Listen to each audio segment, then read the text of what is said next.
दोस्तों खबर ये आ रही है और ये अभी मेन स्ट्रीम मीडिया ने इतनी पिकअप नहीं करी है, लेकिन कुछ कुछ अखबारों ने इसके बारे में ब्रेकिंग न्यूज के तौर पे इसको चलाया है। और बात ये है कि ये जो मेका डिफेंस पैक्ट है, यानी कि तुर्की, सऊदी अरब और पाकिस्तान, इन तीनों ने मिलकर इनवाइट किया है ईरान को कि आप ज्वाइन कर लीजिए। ये जो खबर है इसका इतना डिस्कशन भी नहीं हो रहा है, लेकिन बात यह है कि आज मंडे है और आज आसिम मुनीर तेहरान में होंगे। अब दो तीन कारण हैं, मैं पूरा का पूरा आपको डिकोड करके आज बताऊंगा कि यह खबर कहां से आई, क्यों आई और क्या यह सच है, क्या यह झूठ है और इसका मतलब क्या है। दोस्तों ऐसा है कि सुन्नी ज्यादा हैं, मुसलमानों में सुन्नी की जो तादाद है वो बहुत ज्यादा है और शियाओं की तादाद कम है। लेकिन fact of the matter is this, मतलब जो सच है वो ये है कि जितने भी सुन्नी देश हैं वो मिलके ना इजराइल का बाल बांका कर पाए, ना अमेरिका को कुछ बोल पाए। और जितने भी ये सुन्नी अरब देश हैं ये ज्यादा से ज्यादा इनकी अमेरिका से बहुत अच्छी बनती है।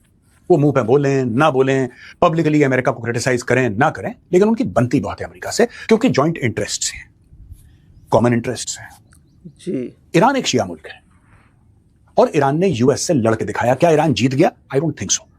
इस लड़ाई में ईरान की जीत नहीं हुई, लेकिन अमेरिका की हार हो गई। और जैसा मैं कई बार पहले बोल चुका हूं, अमेरिका ईरान से नहीं हारा, अमेरिका अपने राष्ट्रपति से हार गया। अमेरिकन मिलिट्री के पास ऐसे ऐसे हथियार हैं, ईरान की सोच वहां तक नहीं है जैसे हथियार उनके पास आज की तारीख में। लेकिन जब आपका राष्ट्रपति डोनाल्ड ट्रंप जैसा हो तो हार फिर आपकी किस्मत में लिखी है। जैसा मैंने बोला ना कि अमेरिकन जो हैं वो लड़ाई हारे, लेकिन वो ईरान से नहीं हारे। American army, American navy, American marines, American air force lost this war to Donald Trump, their own president. अच्छा, अब ये बात है कि ईरान को इन्वाइट करो, ईरान को मेका डिफेंस पैक्ट का एक अहम हिस्सा बनाओ। ये बात क्या है दोस्तों? मुझे लगता है काफी हद तक ये मामले को मैनेज करने का एक तरीका है और उसके भी दो तीन वजूहात हैं। There are 2-3 factors behind this entire statement कि हाँ हम कंसिडर कर रहे हैं। ईरानी भी कह रहे हैं हम कंसिडर कर रहे हैं, वही कह रहा है हम कंसिडर कर रहे हैं, we are considering, we are looking into it. फैसला नहीं किया लेकिन हम बातचीत कर रहे हैं उसके बारे में। ये क्या मामला है दोस्तों? जैसा मैंने बोला कि सुन्नी तादाद में बहुत ज्यादा है, शिया बहुत कम है, लेकिन जो पूरी मुस्लिम दुनिया है, जो उम्मा है, जो स्ट्रीट में लोग हैं, जो सड़क पे आम मुसलमान चलते हैं, उनके लिए बन गया ईरान हीरो। ईरान ने वो करके दिखा दिया जो लोगों ने ख्वाब में नहीं सोचा था।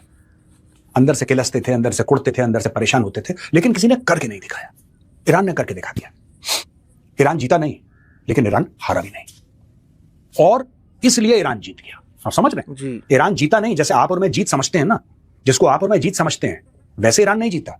लेकिन अगर कोई देश ये कहे कि साहब यूनाइटेड स्टेट्स ऑफ अमेरिका ने अपनी पूरी जान झोंक दी और फिर भी हम खड़े हुए हैं, आपने घर बर्बाद कर दिया हमारे, आपने सुप्रीम लीडर मार दिया, उसका खानदान को तबाह कर दिया आपने, हजारों लोग मार दिए, लेकिन ईरान फिर भी खड़ा है और ये ईरान की जीत है। ये मानना पड़ेगा, कबूल करना पड़ेगा। एक मुस्लिम पावर, राइट, अब जिसको सपोर्ट भी सुन्नी कर रहे हैं, एक मुस्लिम पावर जिसको सुन्नी सपोर्ट कर रहे हैं, जो कि शिया है। ये एक नया फिनोमेना है, ये एक नया फिनोमेना है और ये फिनोमेना कभी देखा नहीं गया पहले जी। Because Iran is a Shia majority country और वो शियाइज्म फॉलो करते हैं। That particular strain of Islam ईरानी फॉलो करते हैं और बाकी लोग नहीं करते हैं। और इनकी लड़ाई 1400 साल से चलती चली आ रही है, ये कोई नई लड़ाई नहीं है। उसके बावजूद अगर ज्यादातर सुन्नी जो सड़क पे चलते हैं, जो कॉमन मुसलमान है, वो कहता है कि यार इन्होंने वो कारनामा करके दिखा दिया जो हमने सोचा नहीं था, किसी ने तसव्वुर नहीं किया था, तो ये बड़ी बात है। और ये जो चीज है दोस्तों, ये डराती है, ये हर एक सुन्नी शासक को डराती है। और इस डर का मूल कारण है कि जो सपोर्ट बेस था उनका, सपोर्ट बेस किसी और के फेवर में हो गया। इसलिए अब इनकी मजबूरी हो गई है कि चलो ईरान से बात करो। अच्छा,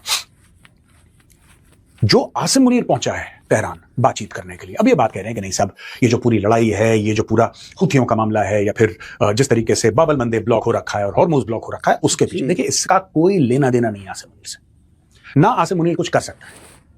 अमेरिका ने एक ऐसी हवा में एक तुक्का मारा था, वो तुक्का फेल हो गया। मैं इस्लामाबाद टॉक्स की बात कर रहा हूं। अमेरिका ने तुक्का ऐसी हवा में चलाया कि पाकिस्तान कुछ कर लेगा, इसने चूरन खिलाया आसिम मुनीर ने कि मेरे बड़े अच्छे रिलेशनशिप कुछ नहीं, ये तेल की स्मगलिंग करता है ईरानियों के साथ। आसिम मुनीर तेल का व्यापार करता है इस्लामिक रेवोल्यूशनरी गार्ड कोर के साथ। ये आप स्क्रीन पे अपने आर्टिकल देख सकते हैं, मैं अपने मन से नहीं बोल रहा। Basically he is doing smuggling. मैं इसको स्मगलिंग क्यों कह रहा हूं? स्मगलिंग इसलिए कह रहा हूं क्योंकि इसी आसिम मुनीर ने जाके वहां पे वादे किए थे इसको, डोनाल्ड ट्रंप को, कि हम आपके साथ खड़े हैं, आपको तो नोबेल प्राइज मिलना चाहिए, आपसे तो बेहतर लीडर नहीं है इस दुनिया में। आपने वफादारी की कसमें डोनाल्ड ट्रंप के साथ खाई। अमेरिका, जिसका राष्ट्रपति डोनाल्ड ट्रंप है, उसने सैंक्शन लगाया ईरान के ऊपर कि ईरान का तेल कोई नहीं खरीदेगा, और आप धंधा कर रहे हैं तेल का। यानी कि आप अमेरिका को धोखा दे रहे हैं। आपको अमेरिका से लड़ना है, बिल्कुल लड़िए,